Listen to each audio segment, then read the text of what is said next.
Welcome to the Ball at All Cost podcast. Another week, another episode. And I think I can safely say this week I'm excited. I usually say that, but this one means more to me than probably most. It's our 52nd episode, I do believe. That's a year doing this, and it's taken a year to get this man on.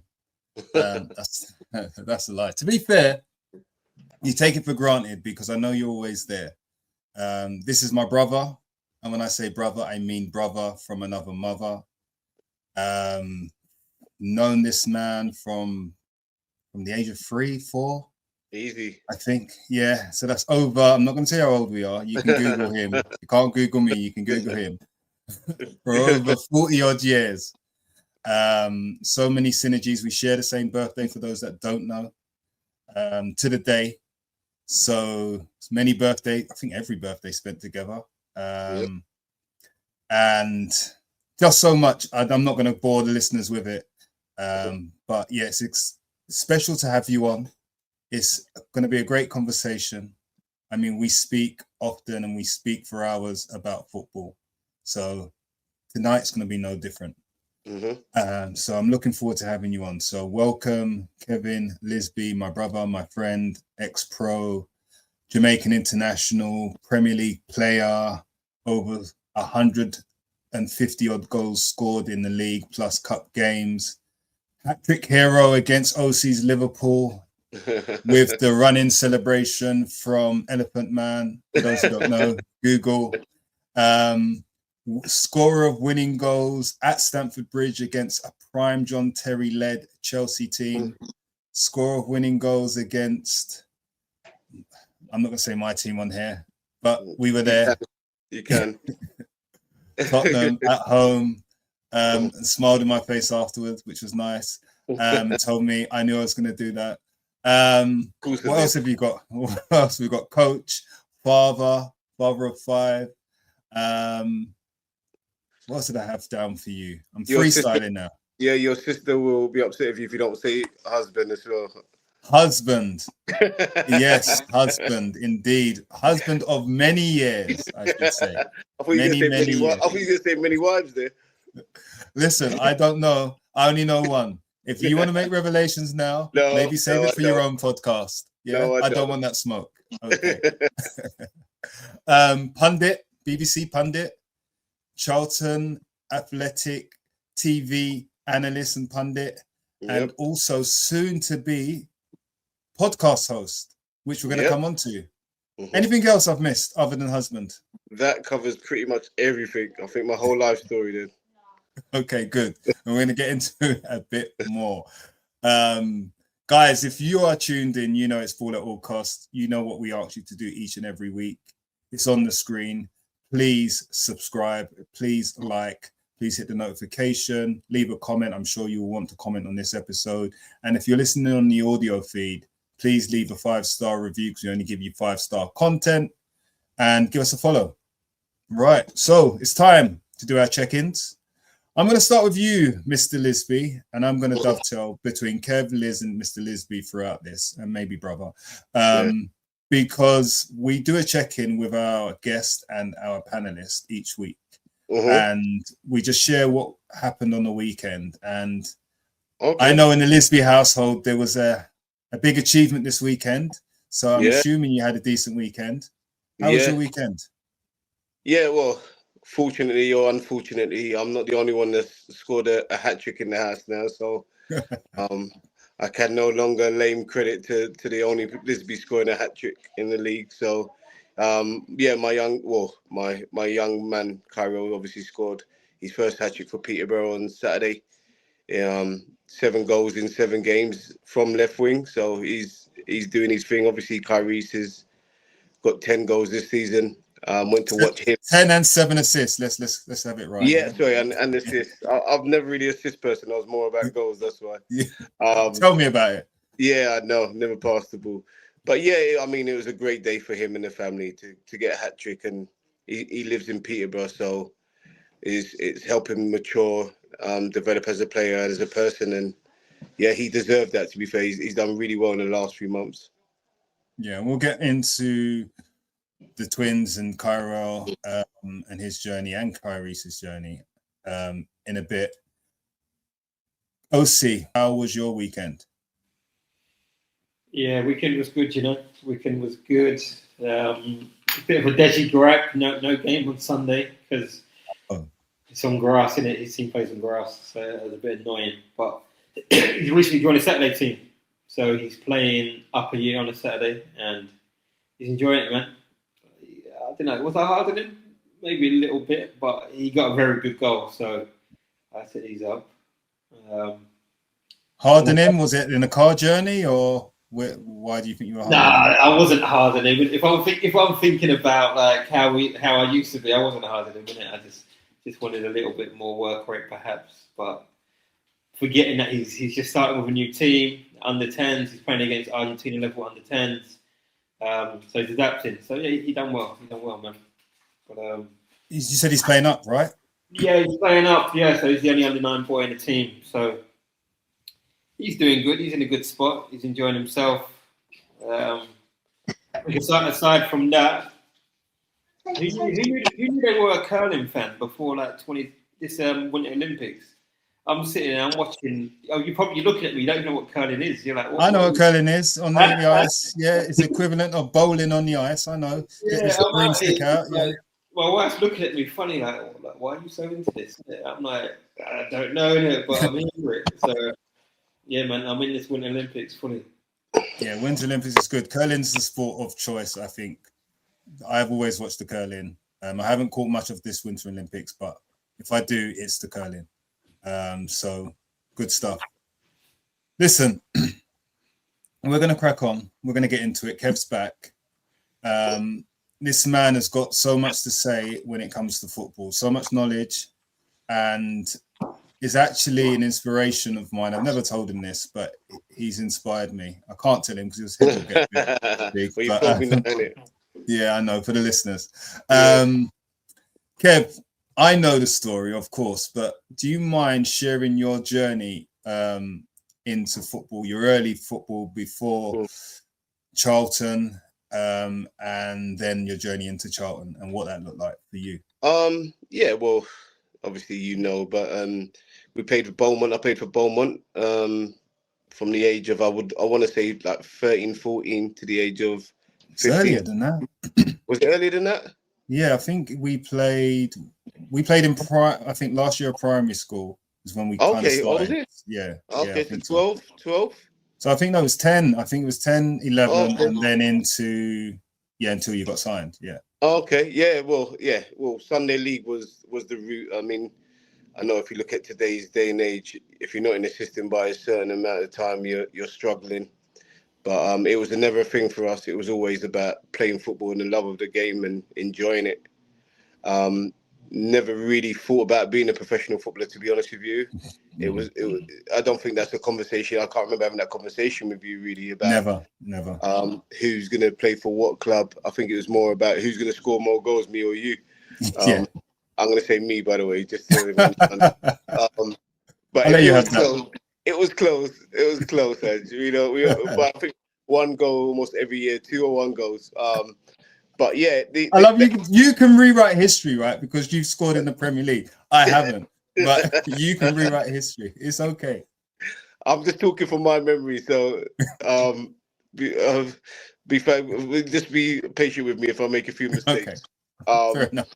Yeah. So yeah, I mean, as you know, Sunday League was always the thing, and developing and enjoying football. I remember I think when we played a game and the scout from you remember Donald?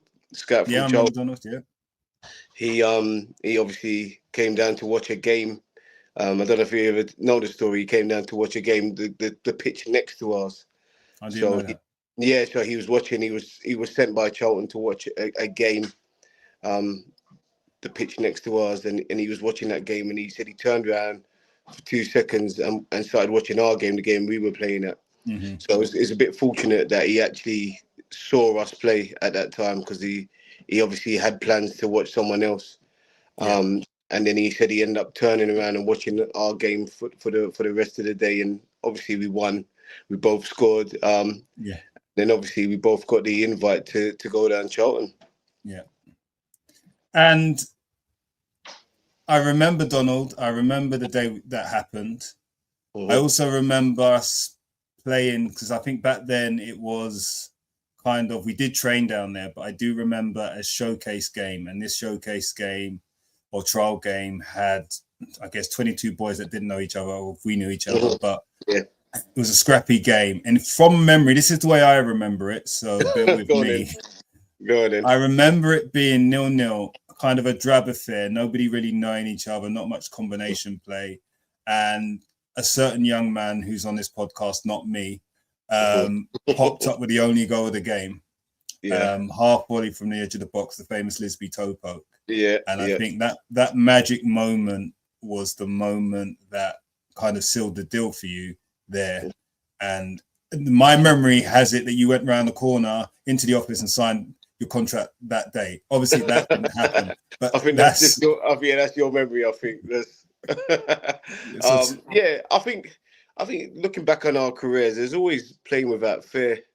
Even making our way to Charlton, I don't recall it being an anxious moment or a moment that we was quite fearful of. It was another game. It was another opportunity to play football. It was another opportunity to showcase our talent, which we did. And I never really put any pressure on myself. Obviously, my parents weren't around at the time, so it weren't that sort of pressure coming from the parents as well. So it was more about just going and expressing myself. And you're saying amongst a showcase game, standing out and showing that my talent within that game. Yeah, and I think some good points there. You mentioned two things I want to just touch on very quickly, because when we spoke the other day, you reminded me the way that we got to training. We talk about our parents not being around. Our parents were around; they just weren't around in football. It wasn't there. So, different times, and we used to get picked up by our manager, Dodgy Geezer. But shout out to Tony Frew, shout out to Lee for his son. You can't say Dodgy Geezer to shout out. Dodgy Geezer, mate. He picked us up in a white van, carried us like cargo in the back of his van. You'd be arrested nowadays, taking the way he took us to the games, isn't it?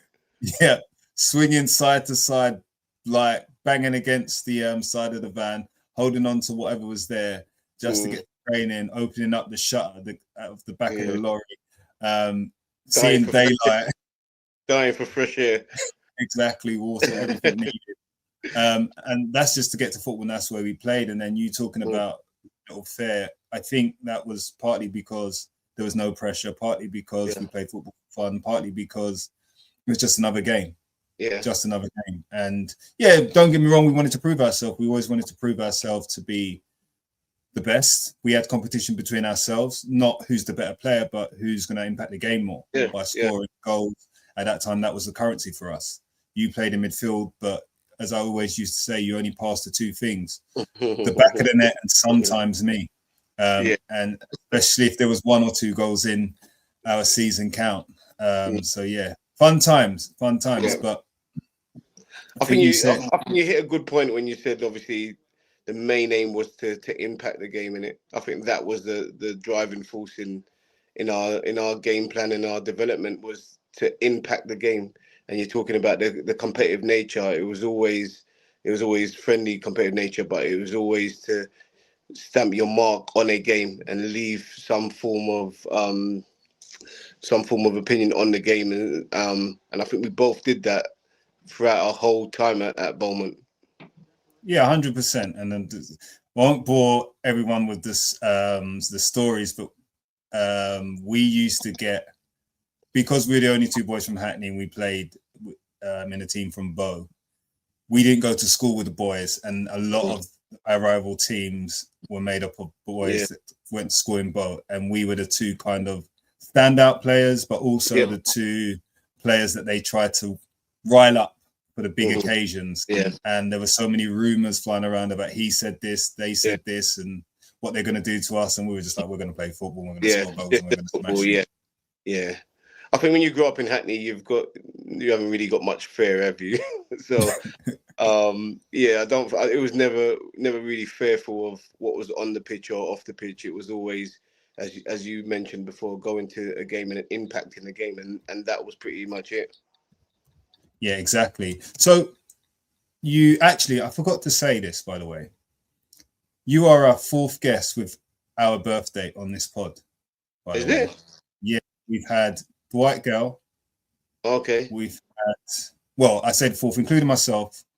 The white girl shares our birthday, and Manny, who played for Blackpool, he shared our birthday. And I was going to say, you can't let the side down now because they had good pots. I know that. I'll never let the side down.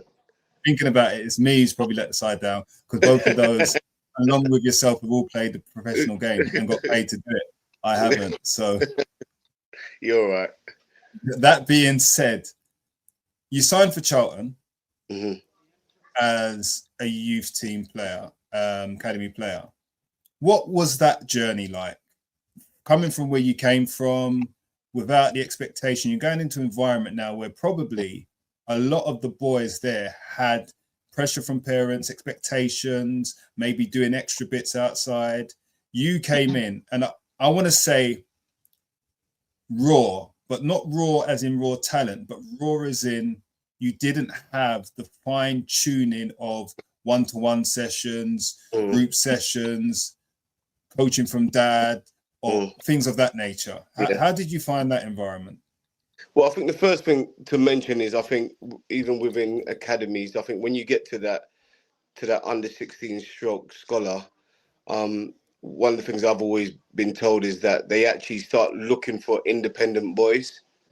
Yeah. So boys who have, I don't know, lived a certain way, boys who can carry themselves a certain way and have, are able to deal with situations by themselves without having that comfort of having their parents there to deal with those situations. Mm-hmm. So I feel like I fit into that quite well, because the whole of my life I was quite independent in terms of, as we spoke about, getting to matches, preparing my own stuff for the games, getting myself up, making sure I was there on time. So yeah, I sort of fit into that system quite well in terms of being able to carry myself quite well and not relying on anyone to sort of having to do anything for me. When I was there, the only thing I had to do was take on information and apply it, because everything else I sort of gathered up through my life and my life experiences. But the football in itself, as soon as I landed as a scholar, obviously we play with men on the block as well. So playing with boys who are a year older than me was almost nothing. And I also believed I was probably the best player there, one of the best players, if not the best player. So my confidence was there as well, which allowed me to express myself on the field, off the field, in the changing rooms, wherever the circumstances was. I could carry myself quite well. I didn't really rely on anyone to almost be my anchor or someone to help me through situations. I could always do it by myself, and I think that sort of transferred onto the pitch as well. Very independent. I knew the game, because obviously where I was playing Sunday League football, I knew the game in and out. I knew what I was good at. I knew what I was bad at. So on the pitch, I knew my game, and I knew how to play my game, because obviously I was allowed to almost develop by myself. So then when you get on the pitch and you're playing against boys who have been in the system for so many years and who have been taught to play a certain way for so many years, when they come against a striker like myself, who I think had pretty much it all. I could go to feet, I could go long, I could header, I could shoot. What's that? Running behind. Running behind, yeah. The only thing I couldn't do was kick with my left foot at that point. So, yeah, I was pretty much confident in my own ability. So that transition was really easy and quick for me. Yeah, I've got two questions there. Two questions I've never asked you, actually.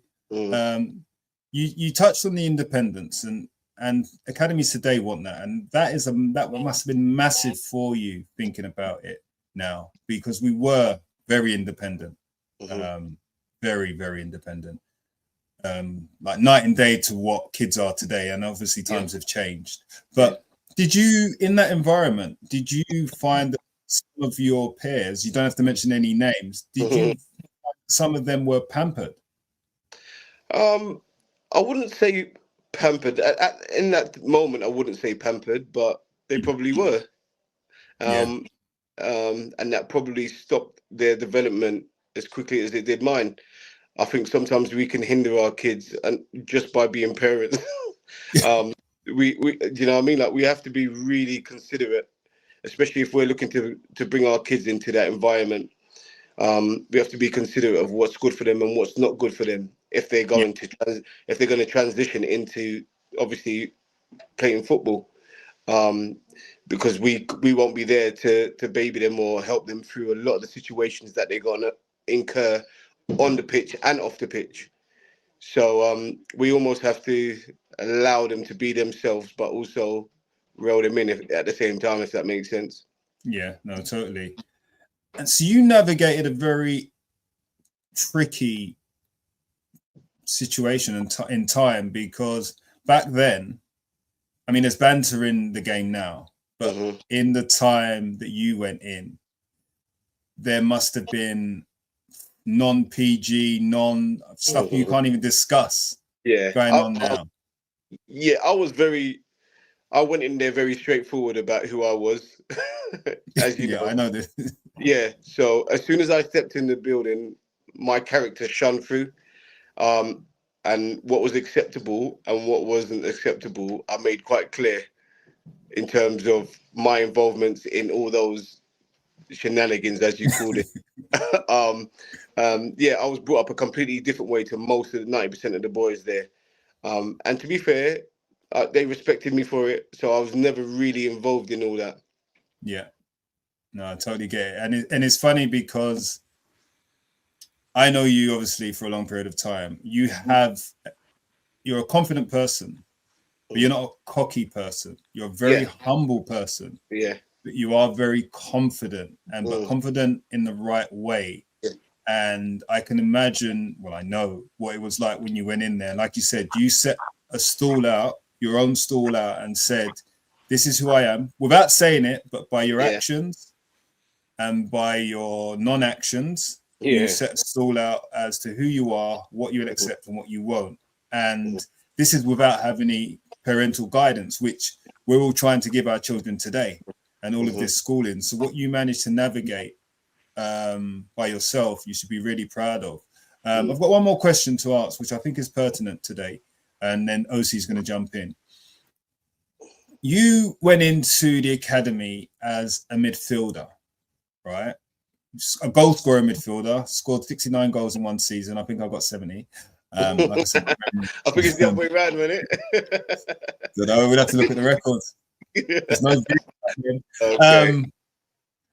but most times players going to an academy, they get moved backwards. So I guess two questions for you there. What did you always think you were a midfielder growing up, or did you think you were a striker, or did it not matter to you at all? And when you went in, did you adapt to that role as striker from the gate? First and foremost, I think I just I wanted touches of the ball. I wanted to be involved in the game. And my energy, as you know, was quite high as well. I always seemed to find myself in the right positions as well on the field. And that was quite natural. I mean, as I said before, I used to train with older guys as well. So one of the things they always used to say to you is, look, if you get kicked and you start crying, you're not playing with us no more. So then I sort of learned how to move the ball quite quickly. And I think that's quite important when you play in centre midfield. So I had all those tools that probably allowed me to play in centre midfield. But also when you play with older kids, you learn movements as well, because you don't want to sort of get kicked. So you're then trying to do a double movement to try and lose them to get into space, which is also relative to playing up front. Totally. So the transition was quite simple from midfield to up front.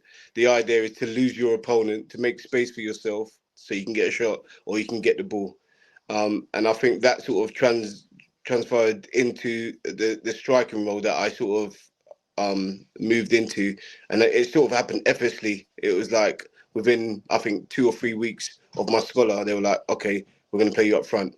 So they obviously saw something in me that that they thought I could play up front.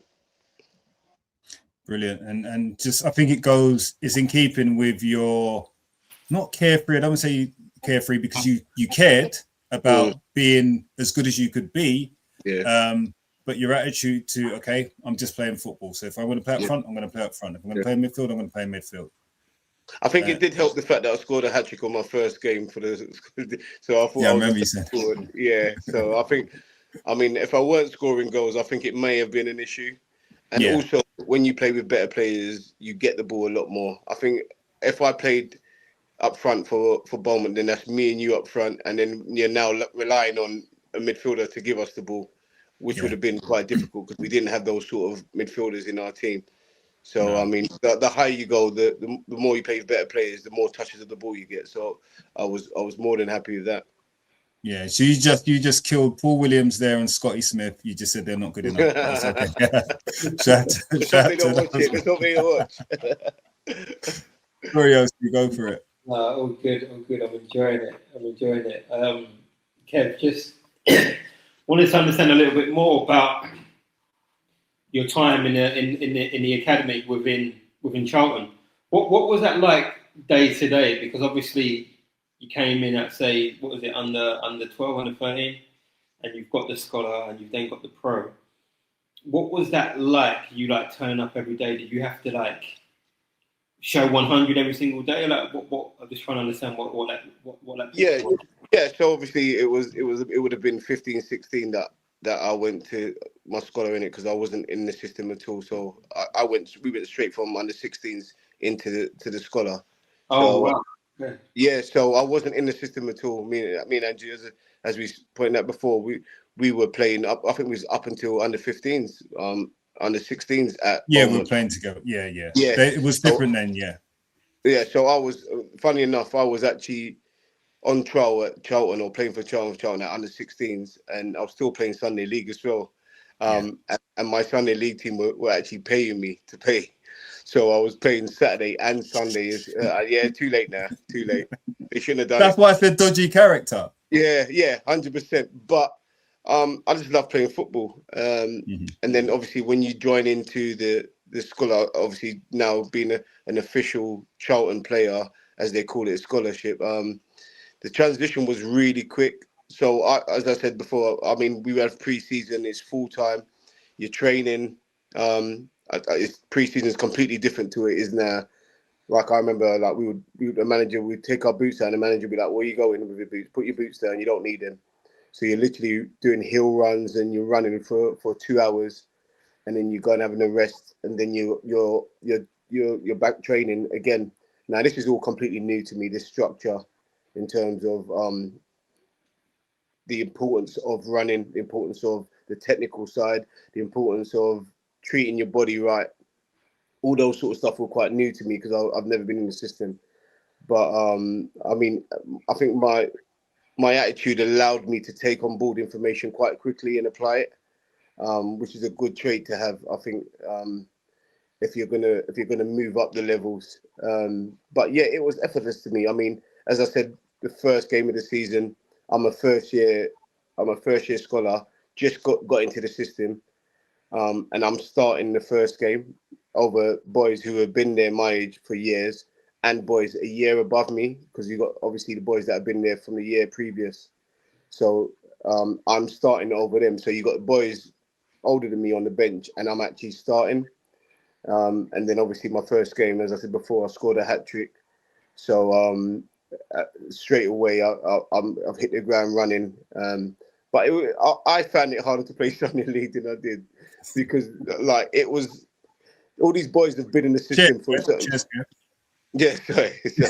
All these boys have been in the system for so long. They're trained to play a certain way, which made it easier for me, because they've never really seen someone like myself who is quite raw, as Andrew said, and quite dynamic, and had a lot of tools to my game that they didn't quite understand. I remember playing against good friend Luke Young. You know Luke Young, and he's played for Tottenham.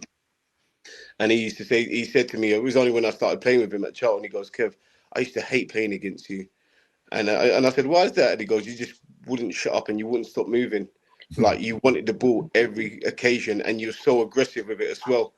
So these are traits that I didn't even know I had in myself, but it was all quite natural. And I'm sure the upbringing or my journey sort of made the transition from Sunday League to being a scholar really easy. The only issue I had was with chores. Like they had me doing the bins, like, and as Andrew would probably point out to you, that didn't go down too well. Like I had to go in the manager's room, the first team manager's room, and clean his bins. And I remember him coming downstairs after about 2 or 3 weeks and goes, "Where's that frigging Lisbie? You ain't done my bin for 2 weeks." So, Was that Curbs? yeah. But the good thing is he knew who I was. But yeah, it that part I didn't like disrespect, and I felt that was quite disrespectful to clean their bids. But listen, I got used to it, and I had to clean boots. But yeah, the transition was really quick. Yeah. Okay.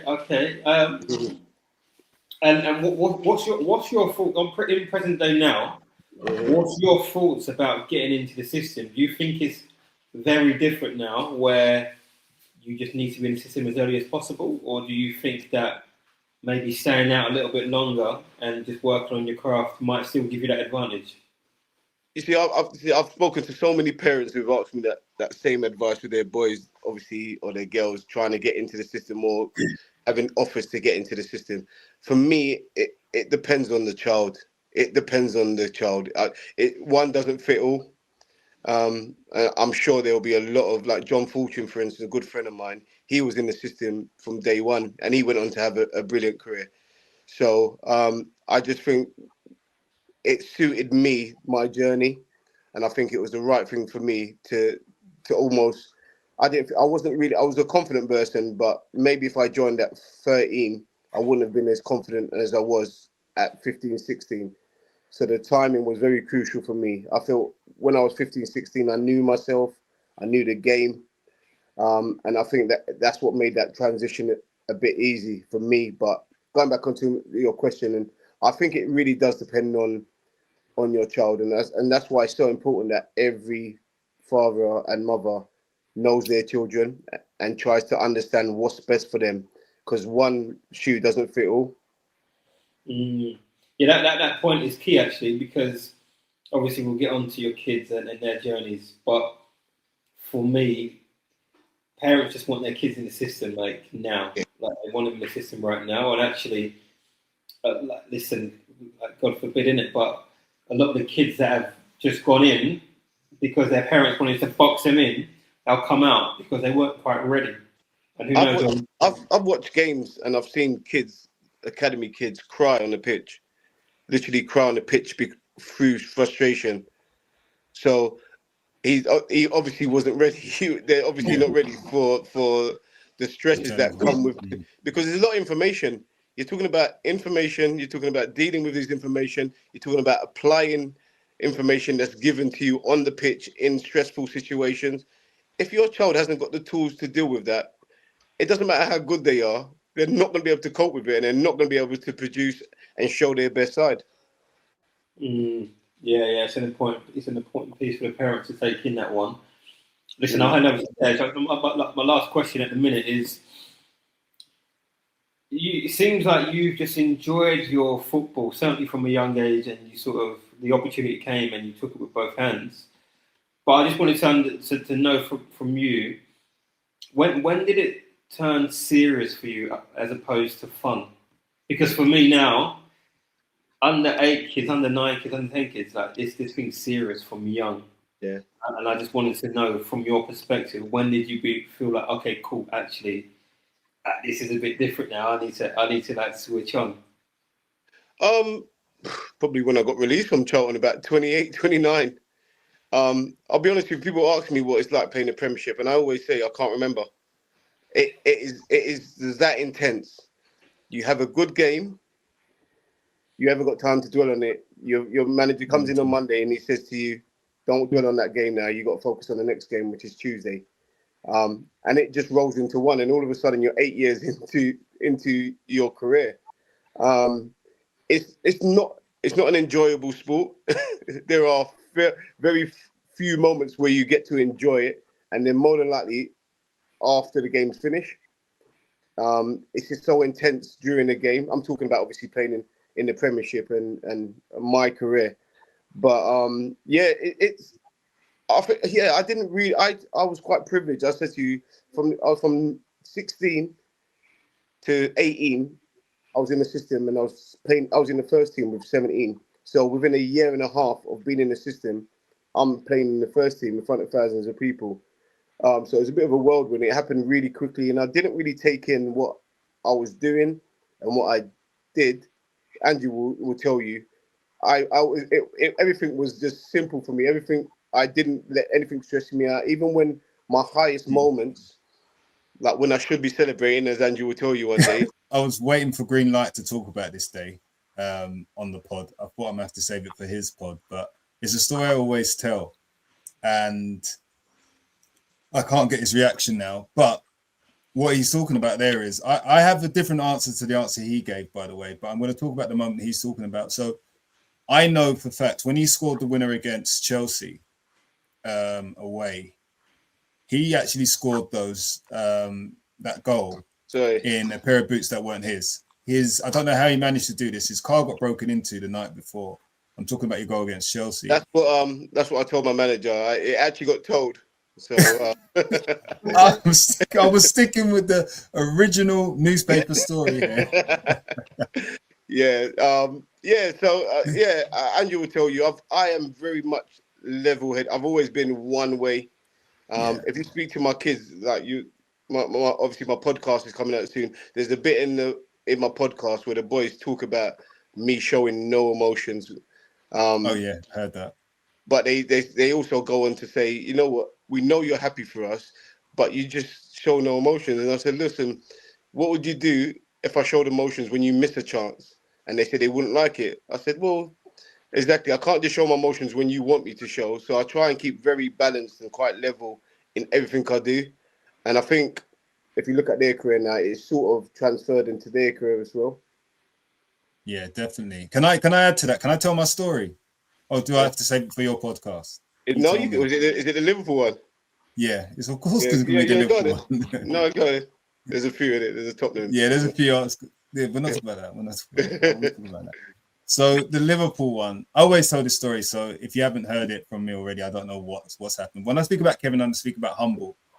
I speak about Liverpool because he did something. As much as we said when we were growing up, we didn't think that we're going to be professional footballers, etc. That wasn't the aim. But obviously, every kid dreams of scoring goals. And when you're in the playground scoring goals or on a pitch, you think of a player that you like scoring against a team that you like or dislike. And Kevin managed to do that. He managed to score a hat-trick against Liverpool, which is his mum's team. And Michael Owen was on the pitch. Steven Gerrard was on the pitch from memory. And yeah, he scored a really good hat-trick. And the last goal was a special goal. And he gave them a run. And I always just wind him up about that point. But that's not the point. The point is, after the game, Kevin being Kevin, literally was just like, okay, cool. Not, okay, cool, I've scored a hat-trick. I knew I was going to score a hat-trick. It was, okay, I've scored a hat-trick. That's my job. Happy to do it, but that's it. I'm like, it was a Sunday. And I said to him, what are we doing? Let's go out. And bearing in mind, Kev's not the party guy, Premier League player. I scored a hat-trick. I can get into any West End club tonight. Drinks are on me. That's not his vibe. But at the same time, I said to him, and I said to you, you've done something we've dreamt of doing, so we need to mark the occasion. And he said, cool. All right, I'm going to go out. Kev, I think I had to do something. So I phoned him back and I said, Kev, where are we going? Where are you at? He's like, Rowings. I said, Rowings? You go there every week. And for those who don't know Rowings, it's a bowling alley. It's got obviously the DJ and drinks and whatever, football on the TV. And I'm like, Kev, you go there every week? Because yeah, let's just go Rowings. No, all right, cool. It's your thing. Let's do it. And then we get in there. I get in there. Kev's there before me, and then I come and I'm like, Kev, what's going on? Like, where's the champagne? It's like we're just having a drink. I said, Kev, we have to mark the occasion. Yeah, the Guinness. You was upset at the Guinness, not champagne. Yeah. For me, it's not about showing off. It's not about champagne. Champagne is deemed as the drink to mark an occasion. And that's what I said we needed to do. Especially back in the days. Exactly. So then I remember going into my overdraft. I had not a lot of money at the time. I said, no, I'm buying a bottle of champagne for my brother. And he was like, well, no, I can't let you do that. So I'm going to buy a bottle of champagne. So we bought 2 bottles of champagne, and that was it. That was the height of the celebration of Kevin scoring a Premier League hat-trick against the mighty Liverpool. We got a headache the next day because you as well. Is it? Because we drank it all. Look, it was just obviously Andrew knows me as well. Like it was a privilege. I think my mum and that was there as well. So it's a privilege they were. To share the momentum on the occasion with my friends and family. I don't really define myself as a footballer. I was someone that played football, and that was it. And it helps me sort of to transfer into reality after it finishes. So although it's as you said, it's a major occasion, I think it's quite important to stay level-headed, because I sort of knew there's moments coming around the corner that I'm probably going to have to deal with as well. So I'm always prepared for that. Yeah, definitely. I mean, that's one of the highlights of your career. Obviously, Jamaican international, another highlight. You had other highlights in your career as well. And a long career, over 20-year career. You managed to play with your sons in as part of your career. You became Super Kevin at Leyton Orient. You scored a worldie, got managed by Roy Keane at Ipswich. Hero down at Colchester, achieved many things. If Liverpool was one of the highlights, do you have any others? I know. Look, we spoke about earlier, scoring the winner at Stamford Bridge. That Chelsea side. Yeah, that Chelsea team. If you look over that Chelsea team, one of the best Chelsea teams to ever to play in the Premiership. And I think before that they hadn't lost at home, I think, for a good few months. And obviously we're turning up there, Charlton, and to score in the last minute at Stamford Bridge, to play at Highbury as well. It's stadiums we grew up watching on TV.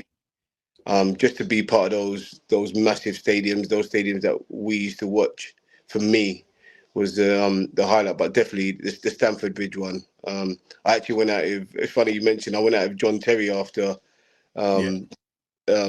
took me to Faces for the first time. I was sitting in the corner like a miserable teenager. And John Terry came up to me and he was like, Kev, what are you doing? You just scored a winner against us. I was like, yeah. It just wasn't my thing. Do you know what I mean? I'd rather be with my friends and family. But I wish I shared that occasion at Rowan's as well. But score a winner at Stamford Bridge against that team was a massive achievement for me and the club.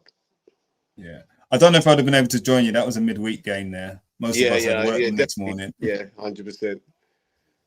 So when did you think you would, or what you would do after football, and when did you realize you would go into coaching and setting up an academy and things of that nature?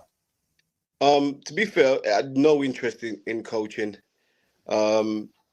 So it was never on my radar. But obviously, as we spoke about, my boys actually they were at Leyton Orient and they got released. I think 5 of them got released under 14s. And I remember them all coming out the office and they all looked distraught. And it looked like the world ended for all of them, including my 2 boys as well. So I spoke to all the parents that day. And I said, look, just to keep them in a routine, they train on Tuesday and Thursday. I said, I will train them Tuesday and Thursday. Found a park, and we sort of continued that routine, kept them going. they almost helped each other through that disappointing time. But I just kept them all together. And then obviously I started a futsal team, and then I got them into a little league where they were continuing their development and continuing playing football and playing together. And through that, I sort of realised actually I've got a little taste for coaching. And then it sort of grew and grew and grew. And then I started my finishing workshop. And then that was the beginning of it. Brilliant. And I know family is important to you. Mm-hmm. I know fatherhood is important to you.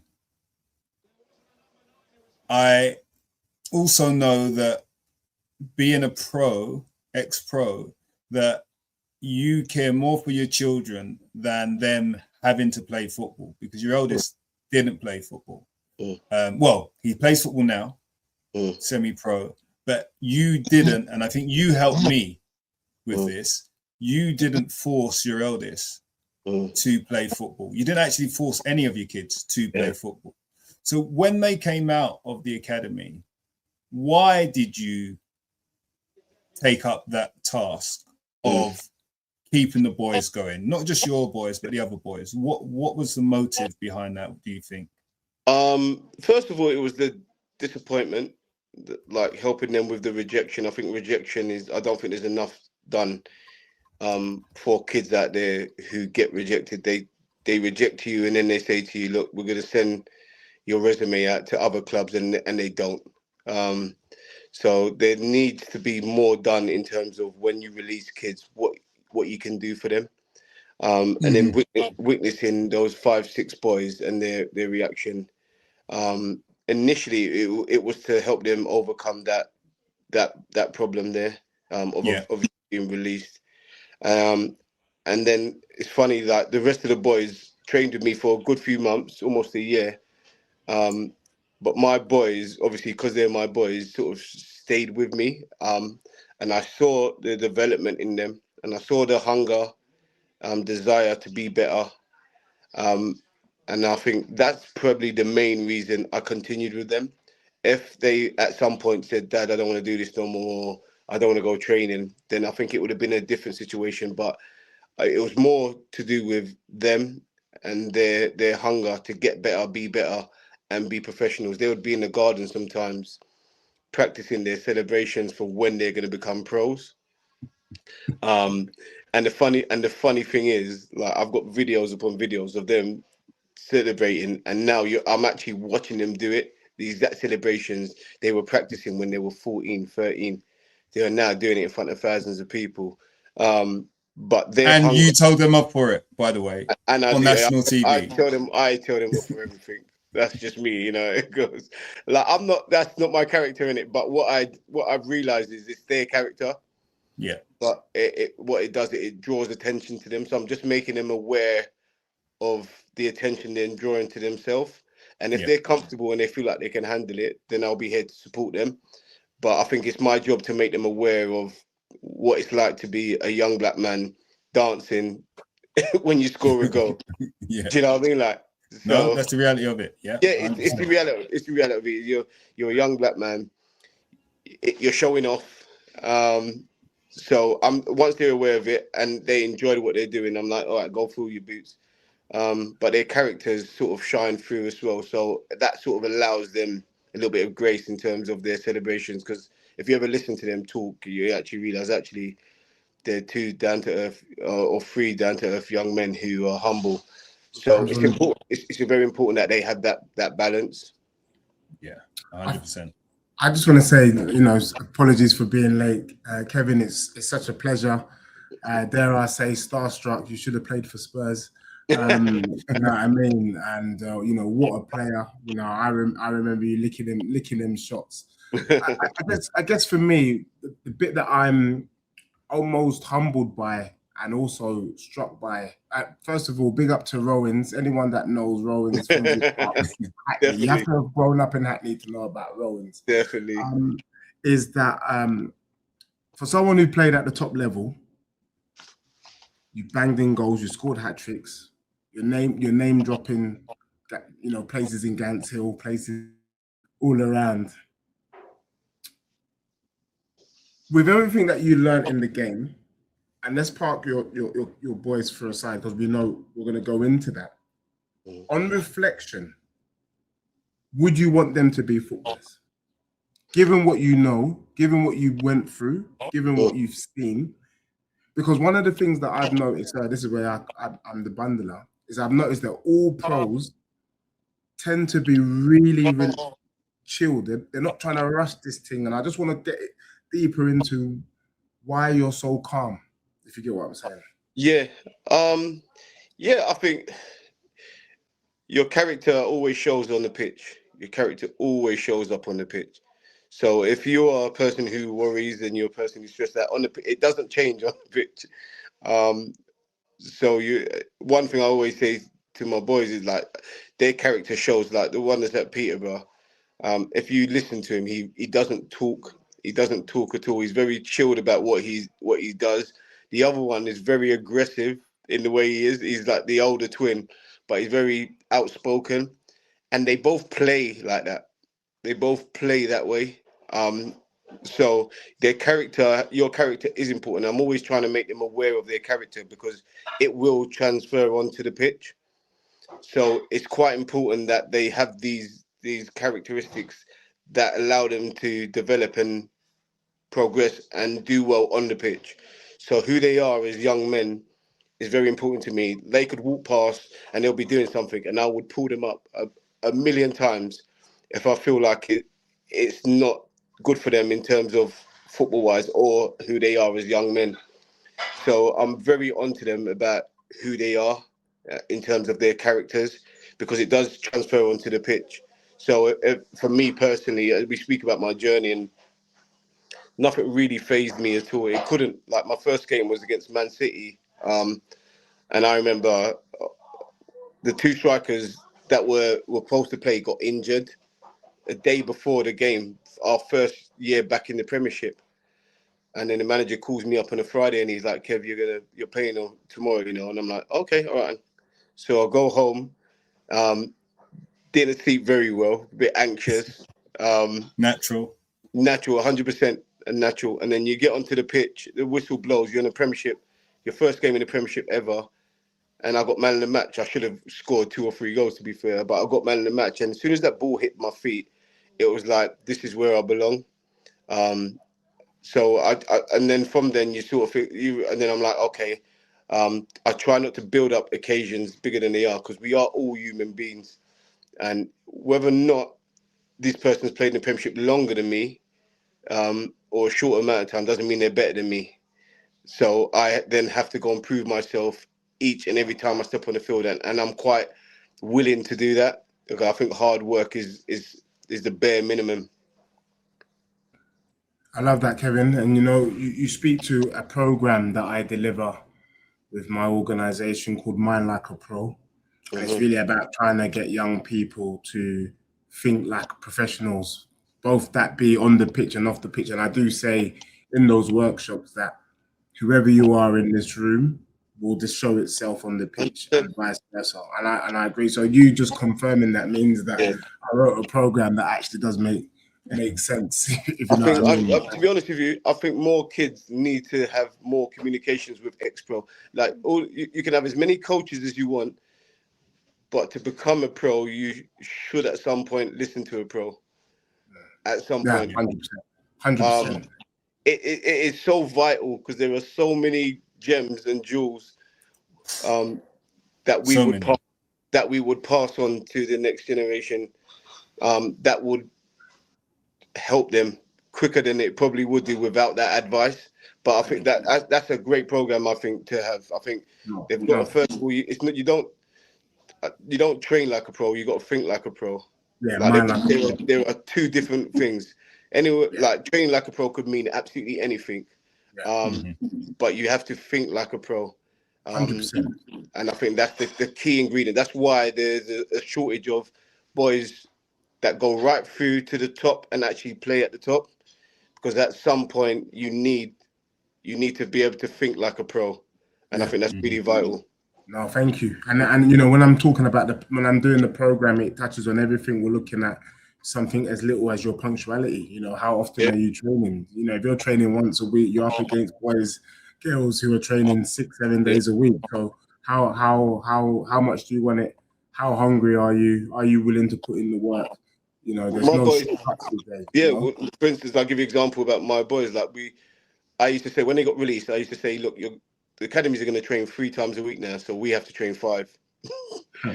So we literally train 5 times a week. And I think especially if you're at the system, if you're going to compete against these boys in the system, you have to be able to train more than them.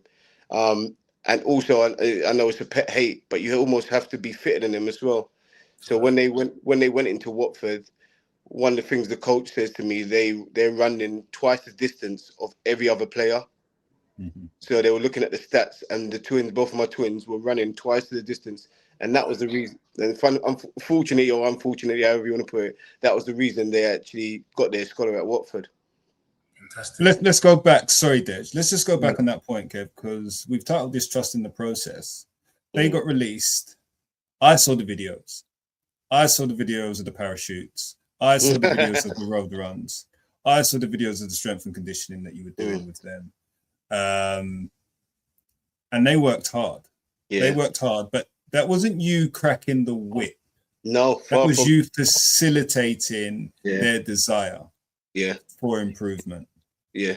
The hill runs are a lot more than hill runs, isn't it? So if I say we're going to go and do hill runs and you say, okay, Dad, I'm going to put my trainers on, that's massive.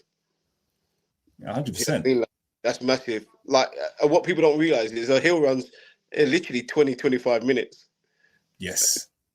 I know people look at the clips and they think, oh, Kevin's got his boys. Listen, we jog to the hills, we do maybe 15 sprints, and then we jog home. Yeah. Do you know what I mean? Like, but it's the intention behind it. Like that's what people don't understand, innit? If you're willing to run up a hill without a ball, without a club, without a purpose, if you're willing to do all that, then when you get your time or your chance comes, you're going to be ready for it. And it's as we spoke about, it's thinking like a pro, innit? It's doing stuff you don't want to do, and that's what being a professional is, isn't it? Yeah, and they trusted you. Sorry, Dej, I don't know if you had another question there, but it was funny because I think at some point you're the twins, and we're going to speak about Kion in a second, but the twins, they were dubbed the Zoom brothers, and then I ran with that title because they became species. Well, that was because I couldn't tell them apart, so I didn't want to call them the wrong name. But I tell you the funny thing about that, with it regards to their personalities, it was their personalities that enabled me to be able to tell them apart. You spoke about their personalities, and it was bang on. Kyrell would always come and speak to me, uncle, this calm, well-mannered, polite, always looking out for his cousins. And then Kyrese would be bantering me about my club. Yeah. And that was an easy way to tell them apart. That sounds right. Yeah, that sounds about right. Yeah. But you're right. It shows up in the pitch. But I want to go back to what were you thinking? You were doing this. You were making them fitter. You were making them stronger. You knew what they needed in terms of physical. I think they had their own idea about technical. And I know I've played with you. I know what your mind's like in terms of the technical. Your technical is ball striking, goal scoring, passing. You're not too much for the old Maradona's drag backs and all of this stuff, flip flaps. But I know they were all about these technical skills.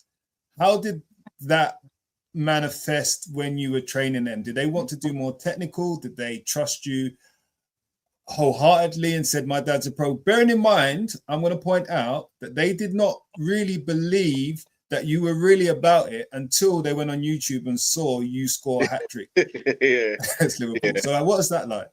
I think, first and foremost, I think when you talk about trusting me, I think we have to show up as fathers first, isn't it? So the fact that I was present and the fact that I'm always there, and the fact that I'm there for I've got them another story about that, by the way. when they need something off of the field. I was there for them. So I Yeah. sort of got their trust through that. I think that's away from football, and I think the first thing that a child needs to do, a son or daughter, needs to trust the person that's coaching them. And I think they had a lot of trust in me because I put the effort in. As I said to you, it's 5 days a week. I don't have to get up 5 days a week to do this with them. No. So I'm first of all, I'm putting the time and effort into them. In terms of the process of why I did what I did with them, I remember when they first got released from Leyton Orient, and I think a lot of parents need to be aware of this as well. The first thing I said to them is, all right, we're going to do a warm-up. We done a warm-up, and then I said, all right, we're going to do some sprints now. You're going to sprint there, and you're going to come back here. And they sprint, and then they come back. And I thought, what was that? I said, okay, do it again. And then they done it, and they came back. And I said, why are you not running like that? And they were like, that's how we run. So then I was like, okay. And then I had to think back. I was like, okay, the games I'm watching them play, they're all 7-a-side pitches, isn't it? 6-a-side pitches. Yeah. So they train on 7-a-side pitch. They train on 5-a-side. They train. So they never really got to open up. They never really had a running pattern. Does that make sense? Yeah. 100%. So I almost had to. I went backwards, and I was like, okay, all right. And so let's make sure you can run first. If you're going to play football, if you're going to be wingers, and I think it all depends on the position as well. Yeah. If you're going to be wingers, if you want to be a confident winner, you got to be first of all fit and strong enough to do it. And then everything else will fit into place. So if I'm fit and I'm strong and I try and knock it past someone and they tackle me, I'm confident enough that I can get back. Yeah. And the fact that I'm confident enough that I can get back means I'm confident enough to take that person on. So what you'll find is a lot of wingers won't take someone on in fear of losing the ball. Yeah. If that makes sense. Yeah. But 100%. if you're not fearful of losing the ball, you're going to attempt it. And then you're going to attempt it again. And then eventually you'll get the better of this person. So even when they play now, I'm like, the first 20 minutes, I'm like, son, you're going to get tackled the first 20 minutes, but you're going to wear him down. You're going to have to wear him down. You're going to run in behind him. You're going to wear him down. And you've seen Cairo's goals. A lot of his goals come from running off the back of people. Yeah. So it was about breaking the opposition down and understanding your strengths. That doesn't apply to every child. Let's get that straight. If you're a centre-back, that may not apply. Or if you're a midfielder, you're a number 8, that might not apply to your position. But it was quite relevant to the positions they play. So we sort of, the technical side, I'm a firm believer in don't take no more than 3 touches. That was the philosophy in all of my sessions. So it's boom, boom, pass. If you take 4, that means probably you don't know what you're doing. You're unsure of what you're doing, or you're in a corner and you're trying to get yourself out of a situation. So we sort of worked on 1 or 2 touches, and then it's about, okay, this is where you take someone on. Yeah. These are the areas you take someone on. These are the areas you retain the ball and make sure you hold the ball. Make sure you're safe. Make sure your team can rely on you in these situations. And then it's about understanding the places to take people on. So once you have an understanding of where to do each thing, the game becomes easier. If you're getting tackled in areas and you're losing the ball, that becomes frustrating for you. It becomes frustrating for your teammates. It becomes frustrating for the manager. If you can retain the ball and keep the ball in certain areas, and then you lose the ball in areas where you're supposed to be doing this, that's less frustrating for everyone else. So it's then about understanding when to do things, when not to do things. So it's a lot more than just the running. It's the running is to get you in those positions, so then you could go and express yourself. I think you touched on like the evolution of the game. I think you're wise to the evolution of the game. You were a striker. You were reading wingers, goal-scoring wingers, because that's what they are, forwards. You touched on speed, you touched on strength and conditioning, but also explosion. They've both got explosion. Yeah. But then everyone's got that. Everyone can have that. Adama Traore has got that. Yeah. But it's then the understanding of when to do it, why you're doing what you're doing, and how to do it. Because if you look at the goals, they come from an understanding of where to be. I watched Cairo's hat trick back, and it's just he stood still and created space. They always say Messi stands still to create space. The third goal, he stands still in order to create space and then pounces. Yeah. And that doesn't just happen. Some of it's instinct. I know you sorry, yeah, so you sent that graphic. You sent that graphic to me, didn't you, before? Yeah. And the reason I said is I'll be unsure is because the only thing I understand is understanding the game. That is top. I could do 100 on just understanding the game. The game. Once you understand the game, you understand. You spoke about Cairo's goals. He's got 9 goals. Like he's got 9 goals in. He's got 7 in 7, coming from non-league. Like, and none of his goals are outside the box. They're all inside the box. And as you say, they're all about triggers. His manager was spot on the other day. He goes, Cairo's one of the most intelligent players I've seen in terms of where to be when the ball's in particular areas of the pitch. So that's almost slowing it down, and that's almost like, okay, he's here. The only places he could put it is here, there. You've got to make a decision. It might not always go to you, but you have to make a decision. Those are the 3 areas that he can cross from where he is. So it's about like understanding the game. 100%. Can I just chime in and just say it's a breath of fresh air to hear that, because too often I think the game has gone, in a sense, too much on the skills, too much on the rainbow flicks. I think for me, even at grassroots level, when we're talking about elite players or players who have the potential to sign at an academy, I'm saying IQ has got to be up there. And too often, I feel like the FA, I feel like the academies are letting us down because they're overlooking IQ, Kevin, for the land of the giants. Do you know what I mean? These Nephilims that are kind of roaming on the earth. And I don't mean that in a negative way, but it feels like that. And so for you as a footballer who's been there, seen that, the understanding. Because sometimes I'm looking at, and I'm just talking for my son, and I'm not trying to big him up, but one of his strengths is IQ and space. But my biggest frustration is that sometimes the players around him don't find him. Do you know what I mean? Yeah. And so he's overlooked. Also, those players are, as my wife would call them, busybodies, busy doing nothing. They're the ones who are getting picked up. They're the ones occupying the academy system. If you had an opportunity, given what you've seen, just to have a chat with the FA, and I'm not saying that you're on my side of the fence, but what would you do different? Because all 3 of your boys, like what you've achieved, it's very, very rare. So obviously you've got the Andrew's favorite word. You've got the je ne sais quoi. You've got the elixir oil, whatever it is. 1 hour and 8 minutes before you mentioned je ne sais quoi, Dej. You got that. I want to know what particular thing, because you didn't follow the normal mode. You did something different. Yeah. So I'm just willing to dive into it.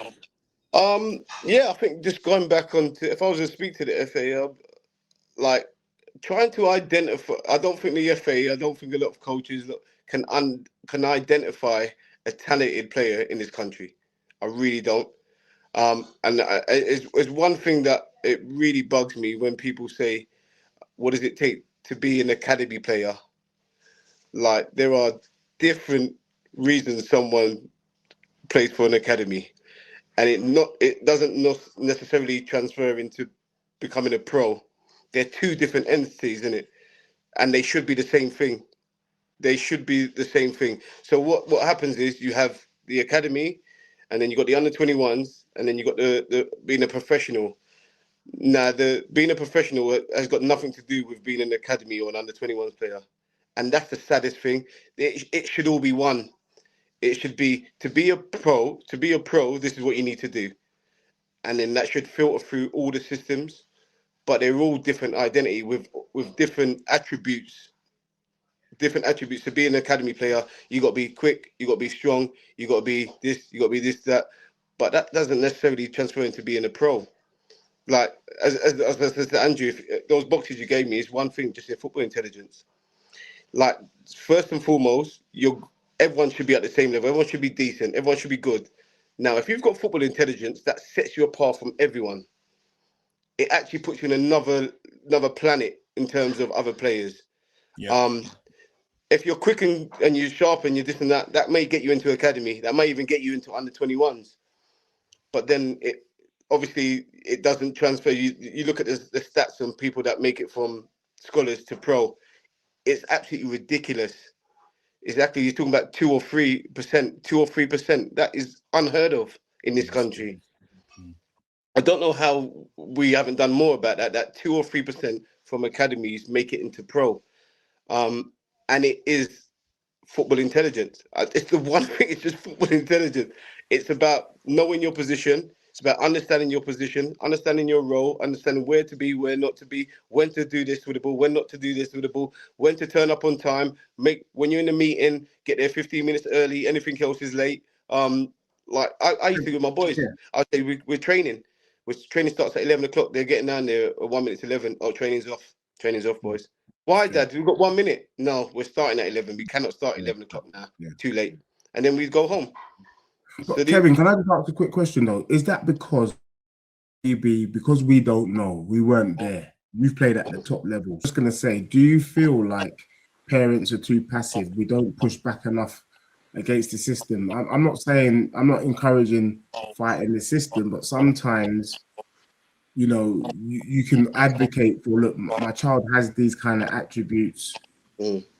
Be more vocal, because I would imagine if an academy was taking your child the wrong route, you would have spoken up. But maybe 100%. You get the respect because you know you've been there. But how does someone like us speak up?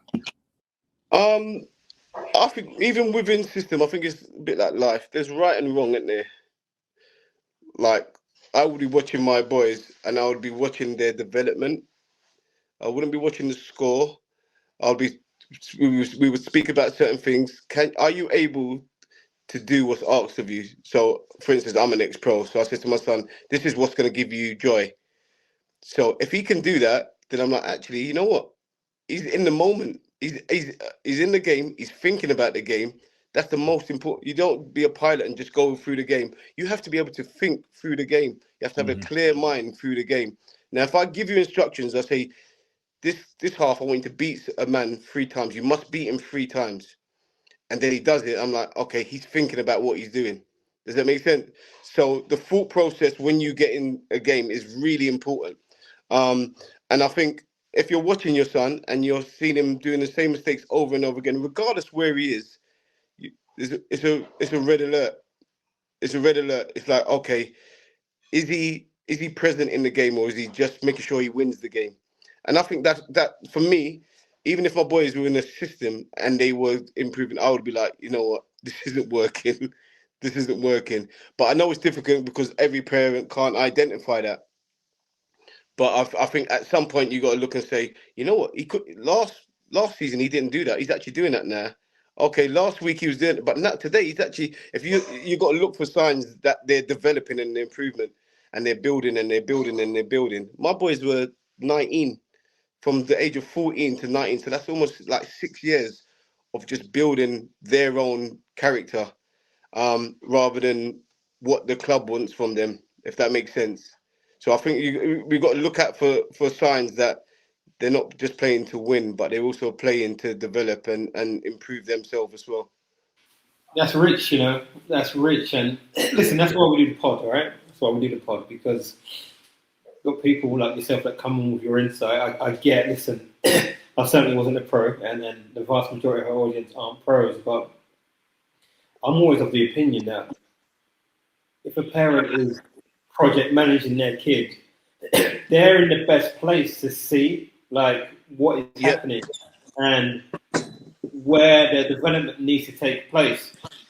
And I think you've almost just laid out like a blueprint, like, because for me, our kids are in the foundation phase. They're younger. My boy's only under 9. My boy likes to play off of a few touches. I know he can dribble, he can beat players, but he likes to play off a few touches. But obviously the academies want him to ball through the pitch. They want him to. So it's almost again trying to remove yourself from that Instagram, remove yourself from the scouts there, and just focus on actually what is football about. Like, in short, the football is it's about the IQ, it's about moving, it's about playing off a few touches and being effective. So you've got to be thinking. I think, and this is another thing. If you're going to play off a few touches, your first touch has to be really good, isn't it? Yes. So that's an important part of training as well. I think that's underlooked as well. Like, if someone could take someone on, but he hasn't got a good first touch, like I promise you, if you haven't got a good first touch, you could forget being a professional footballer, because within a second of touching, someone's on you. Within a second of touch, so your touch has to set you up for what comes next. Now, unfortunately, you got the bigger boys, and they can have a bad touch, but they can still maneuver through that because of how big and strong they are. But there's not enough emphasis on. Like I do my sessions. I pass it to a kid, and if he touches off, I'm like, no, let's do it again. No, let's do it again. I've done that for like 10 minutes, like until their touch sets them up so they can pass it back to me. Now, I understand why people don't come back to me. I get it. Do you know what I mean? Like, I understand, because they want the Instagram pages, they want the cameras up, I've got probably about 10 cones and I've got 6 balls. Don't need any more than that. If you speak to, I don't know if you listen to Jamie Lawrence, he's a good friend of mine that I've obviously played with in Jamaica. He's very keen on just keeping it nice and simple, keeping the ball moving, understanding when to pass, when to move. If you haven't got those elements, everything else is irrelevant, and they will be irrelevant as you get older. Yeah, it's true. Do you know what? Like, I'm going to take a win here, because I feel like you validated something I said a few pods back. Yeah, so yes, you said first touch. Yes, we know. What I said, just for the audience, in case they don't remember, what I said was, I think the level of football, what determines the level that you're going to play at is your first touch, how you receive the ball, and your level of fitness as well. Yeah, 100%. Distinctive factors of. We might have to roll the tape. I don't remember that second part, but don't forget IQ though. We've got a pro that validated it. What I was going to ask is, so again, we're all coming up in a game. We've all got little kids that want to be pro footballers. We're trying to do the best that we can. You mentioned Cairo. I think his personality was. You didn't say introverted, but maybe it's less aggressive than Kyrie's. And along the journey, did you ever feel the need to try and instill more aggression or fight in him, or did you just let him be and let him grow as the player and as the man he is today? It's funny you say that. Like, my friend came to watch Cairo play the other day at Peterborough, and my friend Leon Andrew knows him very well. We went to watch him. We played for Leyton Orient one time, and they played against Palace when he was the under-13s. And every time he would jump out of the way like he was scared of the opposition. And my friend spoke to me that day, and he's like, "Kev, he's far off." And I went, "Yeah." That's what I said to him. I said, "Yeah, but he's okay." Do you know what I mean? Like, I'm not gonna. One thing I will never try and do is change my kids' characters and change who they are. I always believed in the process. Always believed in the process. What he can't do now, with enough work, he should be able to do in 2 years' time. One of the favorite quotes that I read, and I use it all the time with my kids, is, we always underestimate what we can do in a long period of time, and we overestimate what we can do in a short period of time. So when you think about it, like, we want everything done nice and quickly, but in actual fact, if you give yourself a bit of time and you say, right, and I want to accomplish this in 2 years' time. I'm 13 years old. I'm 12 years old. At under 14s, I want to be able to do that. I want to work towards doing that. I think that's where true development comes from. And with all my kids, especially Cairo, I always was going to give him time. I said to him, at the age of 17, if you haven't got a club 18, you're going to get a job, son. This was when he was 14. I told him that if this is 4 years, I was like, if you haven't got a club and you're not playing professionally, you're going to have to get a job, son. And he went to, and be fair to him, at 18, he didn't get a contract and he was working at a school, but he was playing part-time as well for Cray Valley. So I stayed true to my word. And to be fair to him, it gave him 4 years to develop. And that's, if he works hard, it's achievable. Yeah, you know, that's wicked, you know. And so I'm just thinking, listen, everyone's thinking about their own kids. I'm thinking about my boy. My boy isn't massively front foot aggressive. That's not his nature, yeah. He's a good boy, and like he's quite mild mannered. But he's a fantastic player, like fantastic baller. Technicals are there, the speed, the power's there. But again, it's that pressure from the system. Because the system is saying, I want your boy to smash through this fence, I want you to do this. And at this moment in time, he's been overlooked. But again, if you've got that vision and you're being kind to your child and yourself, then you're looking over a longer time horizon, then he needs to be in now. Yeah, I think it's harder for kids nowadays because they see their friends going here, they see their friends going there, they see but all it is kids are playing for a club. They're not professional footballers. So you congratulate your friends. They play for, oh, well done. And then you just get back on the bike, innit? In terms of your own development. But I think we are, as parents, massively responsible for that part in giving them that time to grow, develop. I would like to think I'm a bit, with my kids as well, I'm a reflective parent. So if they are a game, I won't shout and scream, and then they'll get in the car and then we'll speak about it. And then we'll be like, okay, this is what I need to see from you next game.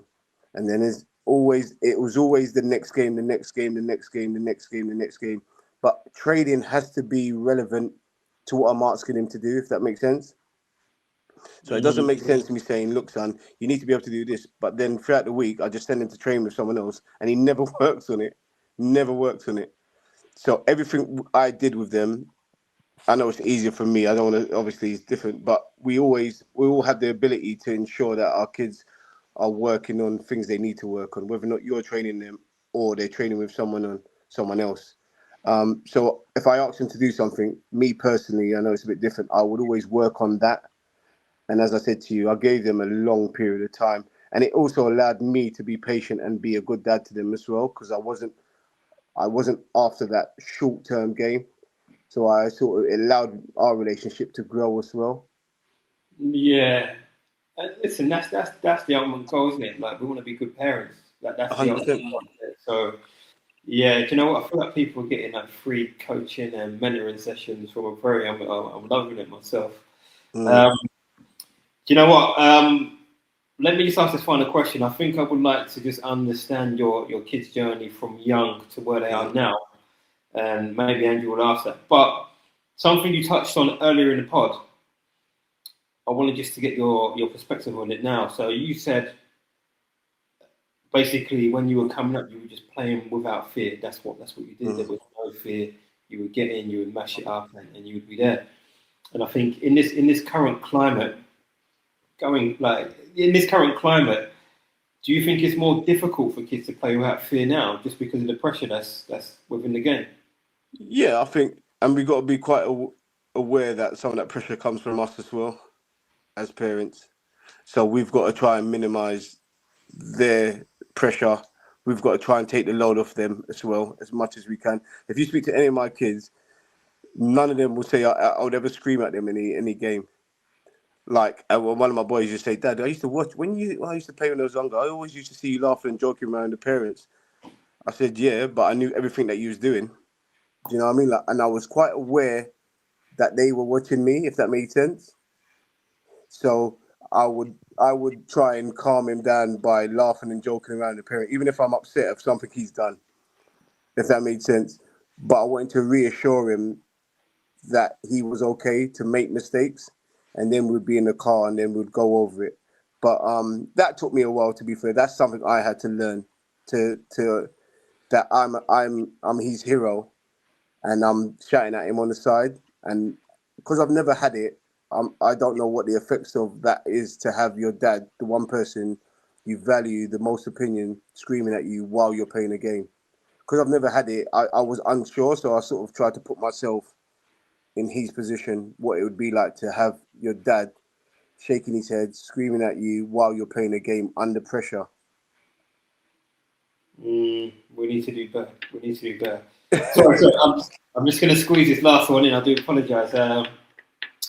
You mentioned obviously your kids got released, and again, I think you're going to touch on the journey in a second. But when was the training really like serious and when was it serious from? Because I feel like our kids, 7, 8, 9, 10, 11, they need to be playing football enough. But do you think the training needs to be like as serious as it is for being that age, or do you feel like we should learn to enjoy it and then further it and let it get a bit more intense as they get older? It depends what you mean by serious training. Yeah, so let me just try and define that. So there's a number of kids, like my boy's 8 years old. I know a number of 8, 9, 7-year-olds where they're training 6, 7 days a week. They're training with multiple coaches. After school, in the car, have dinner, go back home, do it again the next day, do it again the next day, do it again the next day, all with a view of saying, oh, well, you want to be in the academy, you want to be a pro. And I'm like, is it not too young to be going down that path when you're like 7, 8 years old? Yeah, so what you're referring to is obviously training to be in the system. Is that what you're saying? Yeah, effectively, parents want their kids in the system. It's almost like they're pros from young. Yeah, so I would never train my boys to be in the system. That's not why I train them. You can train with your boy and you can have fun with him. If he's 8 years old, you and him can train and he can learn and develop, but you can do that with fun as well. In terms of sending them to different coaches, Andrew will tell you, I'm not a fan of that. I'm not really a fan of sending. I don't understand why people send them to different coaches. I can't get my head around, especially at 8 years old. I think they could learn as much from you as they would from a coach because you're actually watching them. You don't have to be a professional to say, son, your touch is not good enough. Let's just go and work on your touch. Or son, like from this position, you need to be able to do this. You can do that. At 8 years old, definitely. When they get a bit older, it depends what you're training them for. So I was training my kids to be better. That's all. I wanted them to be better. I wanted to be good at what they wanted to do. If they were going to play Sunday League, they were going to be the best Sunday League players.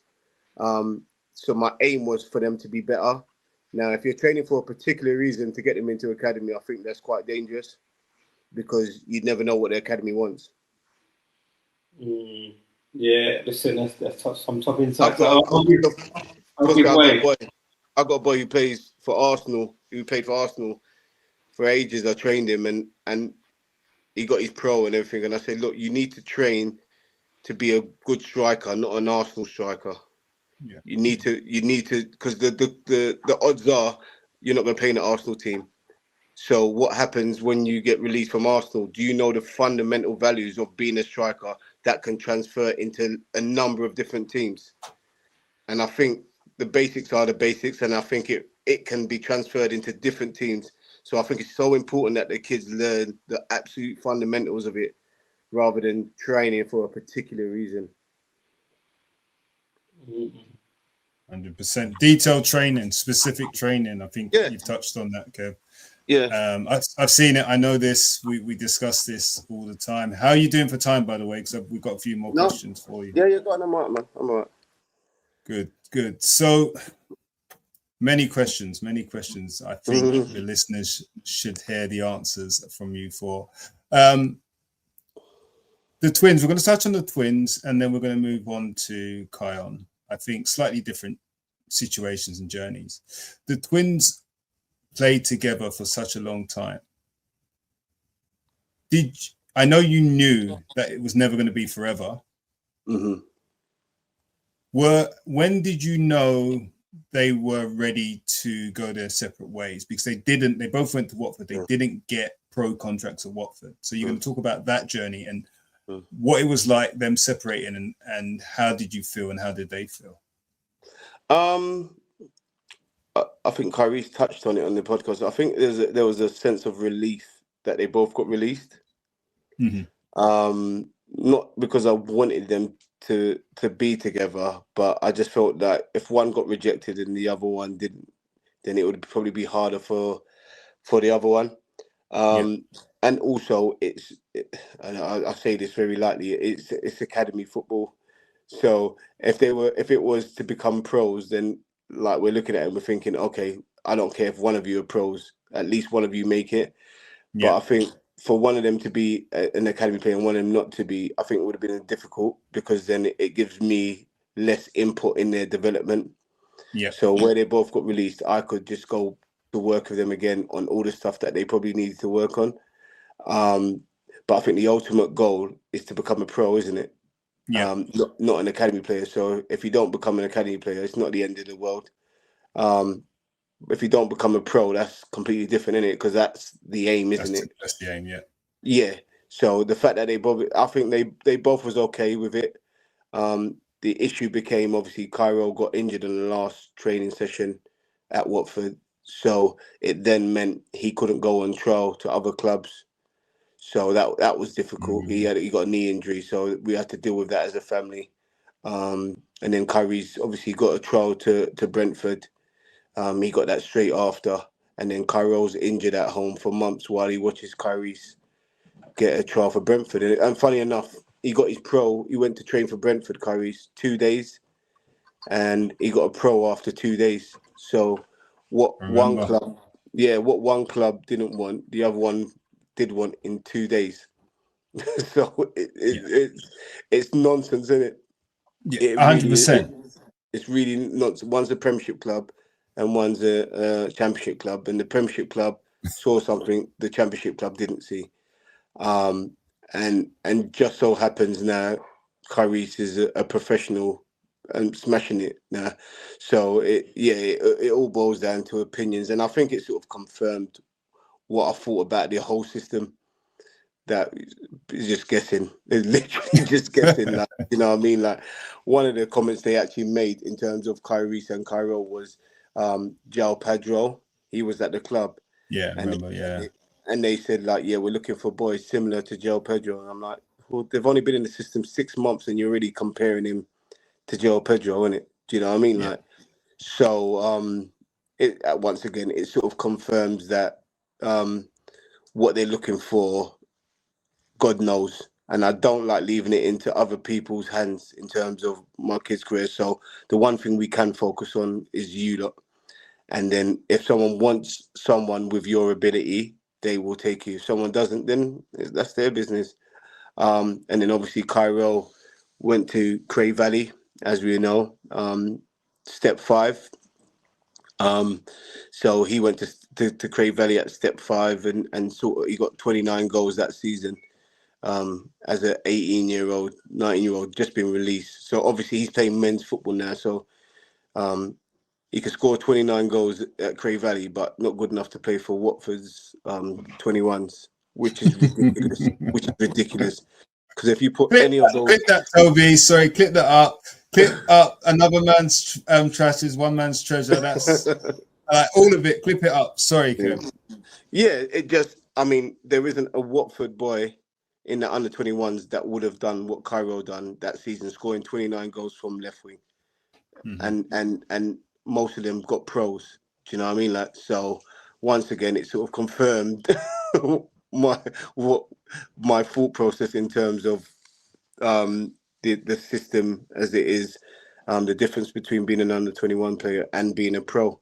And then obviously, you know, Cairo then went on to Braintree, had a difficult start, but then found his feet and then ended up scoring 17 goals and then became player of the season in the Cat 1 club and then got his move to Peterborough, and he's now a League One player within, I don't know, 3 years from going from Cat 5 to League One, and now he's top goal scorer in League One.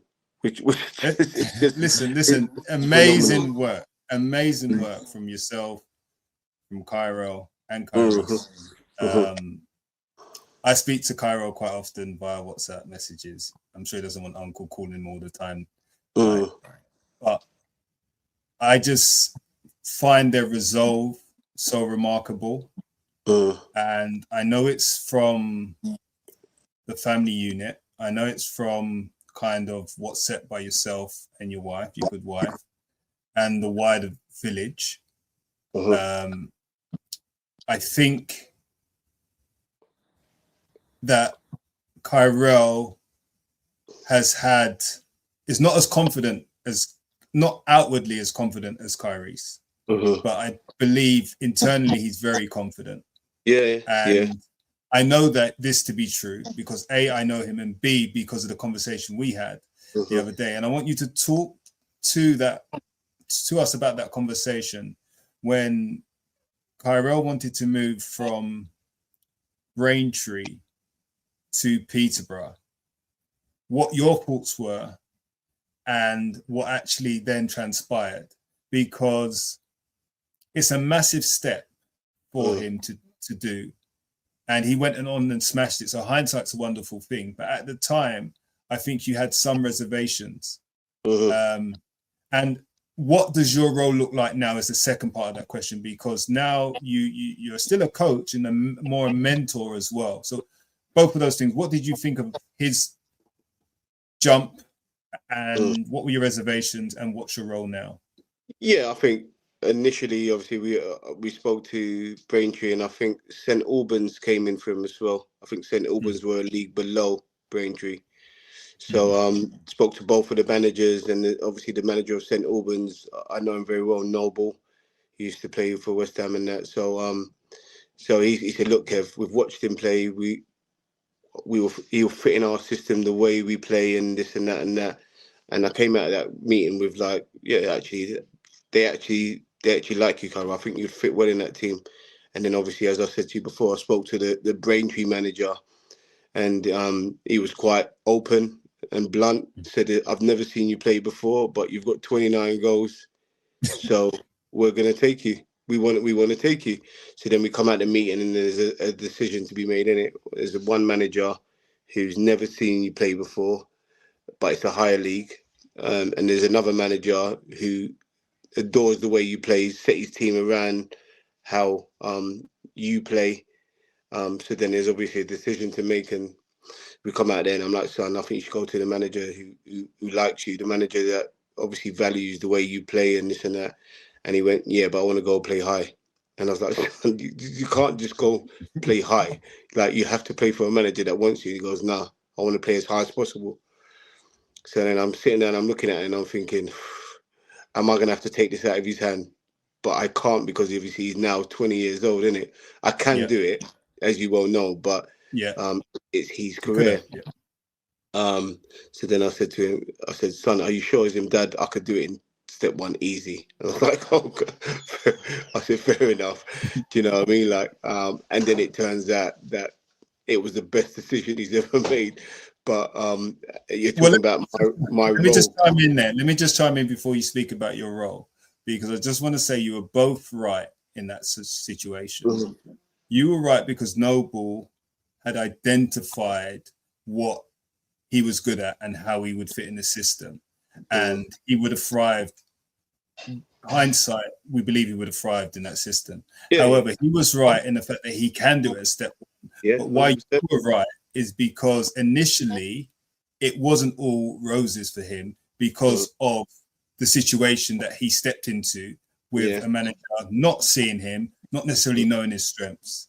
Okay, I'm not trying to badmouth anyone, but I guess there's no coincidence that when there was a change in structure and management, he then thrived.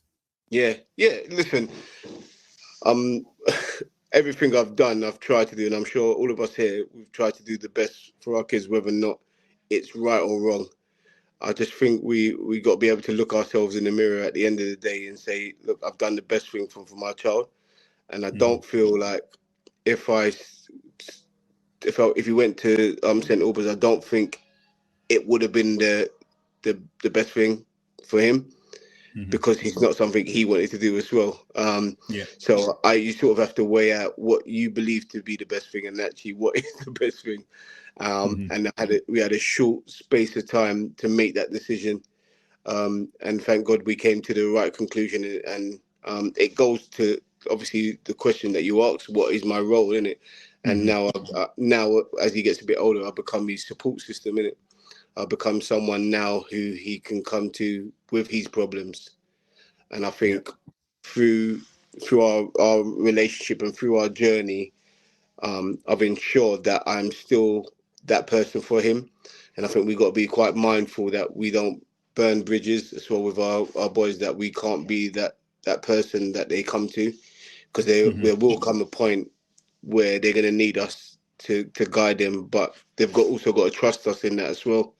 So as I said to you before, it's so important that I maintained the relationship with him, a good relationship with him, while I was going through this journey of football with him as well. Yeah, 100%. And I'm sorry if I'm letting people behind the curtain here. Two things. Deji's going nuts in the comments. He's saying, basically taking a leaf out of Kevin's book, and he's just not listening to anybody anymore. He's just going with what he feels now to look after his son. And if anybody knows Deji, I have to say, no, Kevin, man, like, where have you been all my life? You know what I mean? You're not even my life coach. Because for real, you know, sometimes in this game, and I'm sure a lot of parents that think like us sometimes feel alone. You can have an understanding of the game where it's not delusion. Like, there's some people that are delusional and they need to just go back and just chill. And then there's some of us that were not delusional. We understand the game, but everything around us is just so weird and lonely that you just have to just bite your lips and not say a word. But listening to you tonight talk about, you know, I said in the chat, you know, this is so key. The ultimate goal is to be pro and not academy. Like, that's a mic drop. Because all I'm seeing is people shaking their bum violently to be in the academy system and not a pro. And pro's got to be the ultimate goal. Sorry, I feel like my audio is not correct, so I won't talk much. But I just want to say thank you, because that's given me hope. Do you know what I mean? Moving forward in terms of how I see my son and the outlook. But sorry. Yeah, I think, as I said before, like, and I'm a firm believer in it. If you take anything from this, that as I said before, that we overestimate what we can do in a short period of time. We really do. We overestimate what our kids can do, and we underestimate, I really do believe it, what we can do in a long period of time. And my boys are testament to that. We're talking about, I don't know, being released from under 14s and then making it at 20 years old. And it's 6 years of dedication and hard work. But going back to your point, it don't have to be serious training sessions. It just has to be sessions for them. And that's why I asked that question. That's why I asked that question. What do you mean by serious? Like serious, screaming at them, like, or is it just, is the aim to just get them to be better than they was yesterday? And that for me is still a serious session.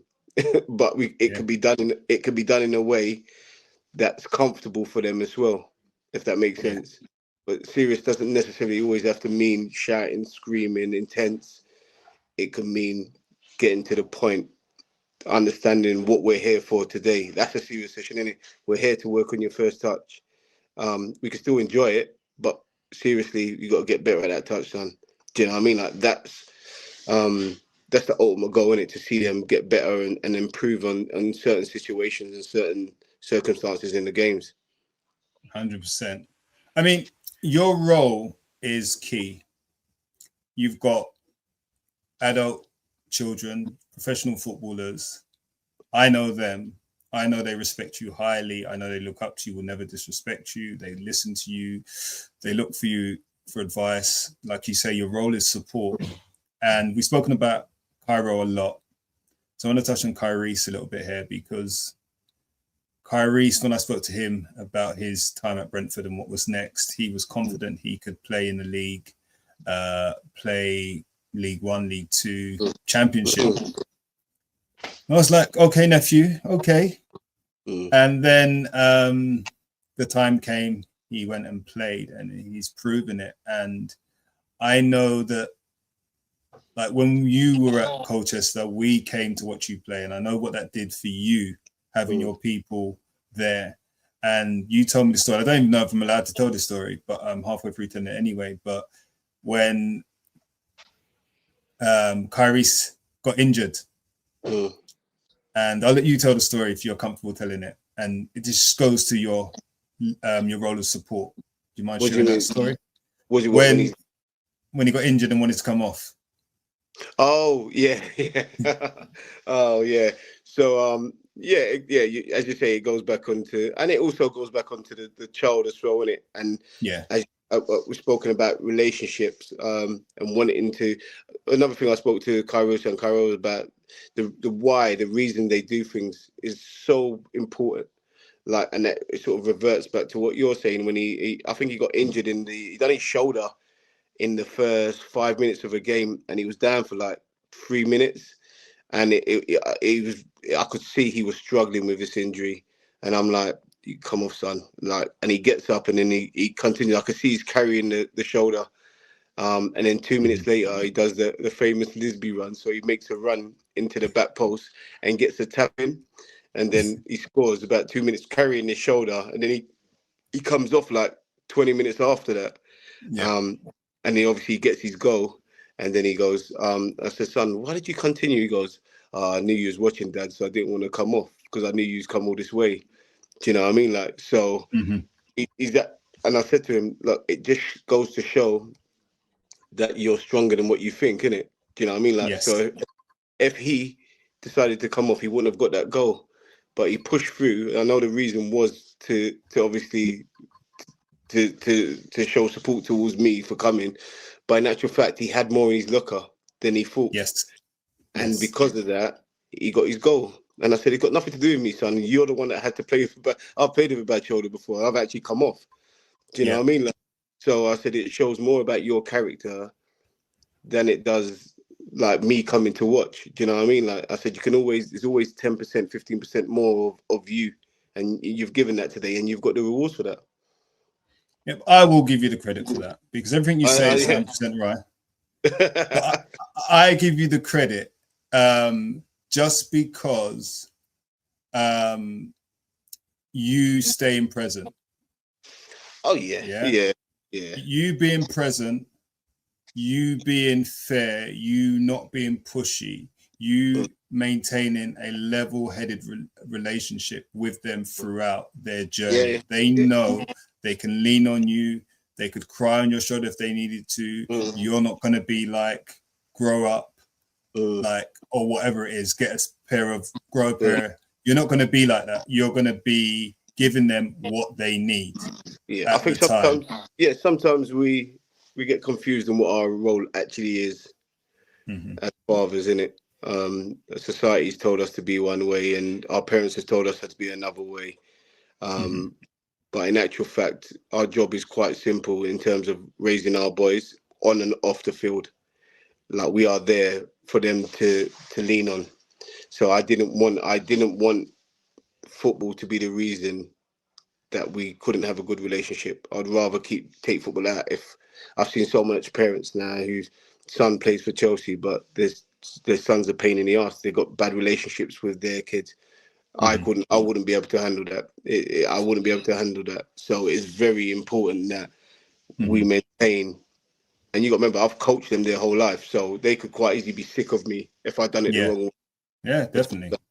5 days a week of intense training. But I always ensure that our relationship's intact, and it has to be, because after football, it's just going to be us, innit?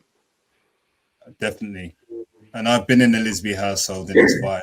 So it's fine, yeah. you can vouch for that. Yeah, definitely. You know what? That's my final question. This one. We're running long, but listen, I'm enjoying every second, and I think there's a lot of value to be had from this session. So yeah, appreciate your time, Kevin. I was just going to ask, correct me if I'm wrong, but one, are you a man of faith? Is your house a household of faith, and how has that impacted your journey in terms of the ups, the downs, and just navigating your way through? Yeah, I think we are very much a house of faith. It just gives us purpose, and it gives us belief that there's something bigger than us out there, and it's not about what we want, it's about what's meant for us. And I think the more you sort of believe in, obviously, God-fearing person, I think you sort of look outside yourself and understand that it's not all about you. And you don't always get what you want, you get what you need. And I think the Bible teaches you that, and everything that comes with it teaches you that he gives you what he thinks what he believes is yours, rather than what we want as human beings. I think sometimes we can want something that doesn't belong to us, and because of that, it destructs everything around us, because it's not from him. So I think the boys are quite comfortable understanding that as long as they believe in him, that he will give them what's theirs. And then you have to be comfortable with what he gives you, and then you have to live your life through that, innit? So it's very important that they believe in that as well, especially with their journey. Yeah, do you know what? Like, it's not something that we speak about enough, and people have different faiths and different beliefs, but I feel like the grounding that it can give you, just and the peace, and when things aren't going right, but allow you to stay rooted in that firm foundation is quite key. And I think the word you use is being peaceful, in it, just being at peace with everything that comes your way, in it. Like, do you know what I mean? Like, and one of the things that I've always been taught is anything that takes you away from your family and doesn't give you peace can't be from God. So I think if you just believe that alone in itself, I think you'll end up having what's for you, if that makes sense. Yes. I wanted to ask that. Oh, yeah, that's a fantastic answer, but I think it's been quite key in your journey anyway, so it was nice just to bring that out. So thank you. I think if you look at all of our journeys, Andrew will tell you, even mine as well, it's not been led by me. Like all these values that I have that installed in me, I've not grown up with my dad, so most of them have come from my faith in it. Like, do you know what I mean? Like, so they always tell you, in it, just because you don't have your father around don't mean you can't have good values and grow up with good, you know what I mean, like principles and that. And I think the more you believe in your faith, I think the more that comes relevant, and then the more peaceful you are with what you have in life. There's millions of footballers that have much more money than me, but not as peaceful as I am, and not as humble as I am. And I think at the end of the day, we can't take what we earn on this earth, in it. So we have to just be happy with what we've got. You're up to something there, bro. I know, yeah. Pastor Lisbie now, and my wife's probably upstairs, like laughing at me. I love it. Yeah, that's me, Andrew. Now, podcast host. Sorry, I'm breaking up a little bit my side. Okay. Podcast host. Whose idea was that? How have you come to jump on the podcast thing and rival us? That's why we had to get you on before it went out. Oh. Do you have a working title for it? We're always trying to one up someone new. No, we're not. I'm joining the family. We're not rival. I'm joining the family. You're in the family, yes, indeed. Look. I mean, you've listened to me now, innit? And like, I think it's quite important that not only do I obviously bring up my boys, but that we can inspire others.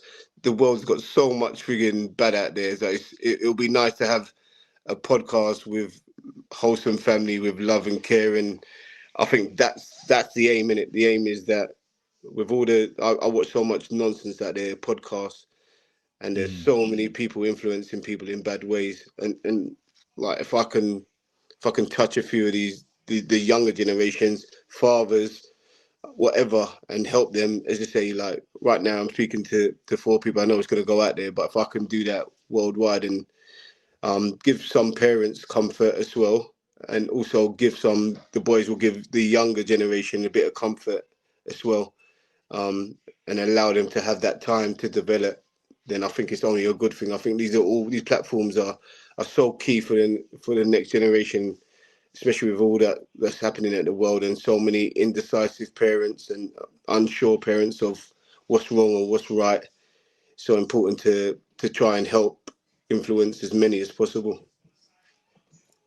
I mean, that's amazing, and so I'm sure we're it will brothers, do that. we're not rivals. We're family now. Yeah.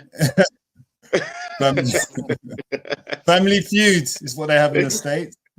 You look to come on mine. You'll come on mine one day with the boys. Yeah, definitely. I'm looking for. I can tell more stories on that one. Yeah, we'll bring the little ones on there as well one day. Get a bigger 30.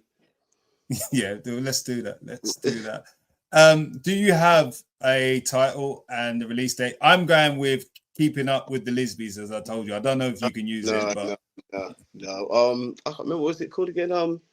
More Than Just a Game. I think we've called it More Than Just a Game podcast. Love that. So it opens up to as I mean, this whole conversation is more than just football, innit? Exactly.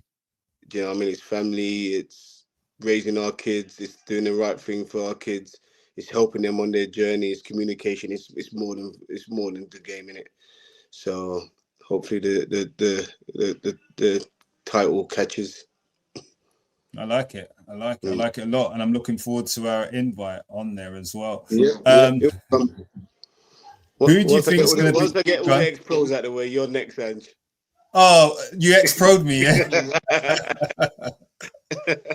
Cheers for that. Appreciate that. Fair enough. Who do you think is going to be the biggest personality on the pod? Kyrie's and Kaylin as well. Kyrie's and Kaylin. But I think, I'm going to go with Kyrie's though. I think he's already shown himself to be a big character in it. So I think he's just going to grow and grow as he gets more comfortable with it as well. Yeah. I think there's going to be a lot of stuff. I think they're going to have a lot of laughs at their old man because he said something the other day and I didn't know what it was. You know, these young kids term. Yeah. And they all started laughing at me for about 3 minutes. So I'm going to have to start like looking in the dictionary what these slangs mean now as well and all that. So, but I'm comfortable with who I am. 100%. I think Kion's going to surprise a few people on there as well. Yeah, I saw the clip. Yeah, about speed, and Kion was like, "Hold on a second." Yeah, He weren't happy.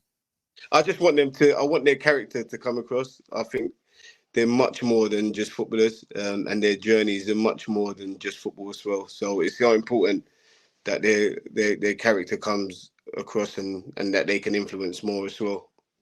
Yeah, 100%. And I told Kyrell the other day, I hadn't spoken to Kyrie's, but how proud I am of what they've achieved. How proud are you of all four of the boys? I mean, you've seen all four of them. Like, it's almost unheard of to have like four polite, well put together young men, and it goes back to the question about, I can't take all credit. Obviously, you know, me and their mum. Obviously, we've been married 20. I don't even know why I mentioned. Don't get wrong. I know exactly. I'm gonna go 23 and have a gamble. I'm gonna, like, do you know what I mean? Like, so that's been important as well, innit? And obviously their mum's an assistant, so they go to church like 3 or 4 times a week. So it's not obviously we're giving them different sides of what a household is, and more important, they listen and they apply, and I think that's the most important part. Yeah, 100%. It's Kev. It's been brilliant. I got so many questions I could ask, but I'm going to save them for a part 2. And for when we jump my podcast as well. Though, yeah, I know. Sorry about that. Yeah, I told you we had to get in there early. I got nothing left now, innit? That's your 8 minute. Caught me out. Too late now. 2 hours into the podcast. Yeah. Clip everything up. Put it out there before he does. Exactly. No, yours, like you said, more than just a game. Like, you will have plenty to talk about, and it's going to be fascinating. And I'm going to tune in each week, I'm sure, waiting for all the ex-pros. There's a lot of them to get out of the way. And then you're on. Then we're on. That sounds like 2029. Let's hope so. Let's hope I'm going that long. All good. So our final two questions, these are quick fire questions, just so you can validate or invalidate everything you've just said. The first one is, who is your GOAT? Oh, Ronaldo. R9. Yeah. Is there another? No, one? I had to clarify for the listeners. I hate when people say that to me. Oh no, who's the other one? Tell them again. Click this up, Toby. Cristiano is the other one. Cristiano. Oh, is he? Oh, that's Cristiano though, isn't it? That's not Ronaldo. Yeah, it is That's Cristiano. Cristiano. Yeah. So, and lastly, this is our final question because we're running extremely long. But I'm telling you, we could have done another 2 hours quite easily.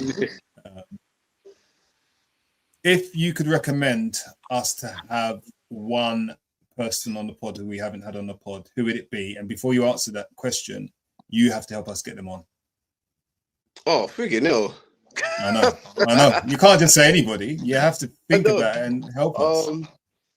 Help us so we can get them on our pod before yours as well. Yeah. I'm trying to think of someone who ain't coming on mine. Who